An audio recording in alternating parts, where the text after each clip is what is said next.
চট্টগ্রামের কর্ণফুলী উপজেলা থেকে পর্যটন নগরী কক্সবাজারে ঘুরতে গিয়ে লাশ হয়ে ফিরলেন সোহেল ও রিফাত নামের দুই যুবক। 23 নভেম্বর শনিবার রাতে চকরিয়ার মহাসড়কের হারবাং ইউনিয়নের উত্তর হারবাং ভিলেজার পাড়া উলুমে দিনিয়া মাদ্রাসার সামনে লরির ধাক্কায় মোটরসাইকেল আরোহী দুই বন্ধু নিহত হন।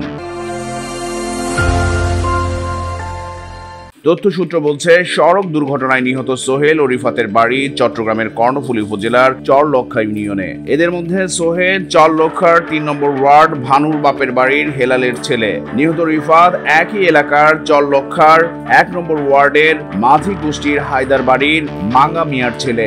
হাইওয়ে থানার ভারপ্রাপ্ত কর্মকর্তা আরিফুল আমিন জানান, দুর্ঘটনাস্থলে পুলিশের একটি টিম মরদেহ উদ্ধার করে। মোটরসাইকেলটি দুমড়ে মুচড়ে গেছে। এই ঘটনায় লরিটি জব্দ করা হয়েছে। রাতে নিহতের আত্মীয় স্বজন এসে লাশ শনাক্ত করেছেন। আইনি প্রক্রিয়া শেষে লাশ হস্তান্তর করা হবে। এলাকার লোকজন জানান, গত কয়েকদিন আগে সোহেল, রিফাত ছাড়াও কায়ুন সহ 5 বন্ধু কক্সবাজারে ঘুরতে গিয়েছিল। কক্সবাজারের বিভিন্ন বিনোদন স্পটে ঘুরে তারা 3 বন্ধু বাসে করে ফিরলেও সোহেল ও রিফাত মোটরসাইকেলে করে চট্টগ্রামে ফিরছিলেন। চকরিয়া মহাসড়কে লরির সঙ্গে ধাক্কা লেগে তাদের বহনের মোটরসাইকেল দুমড়ে মুচড়ে যায়। ওই স্পটে এই দুই বন্ধু নিহত হন। চট্টগ্রাম প্রতিদিন নিউজ ডেস্ক।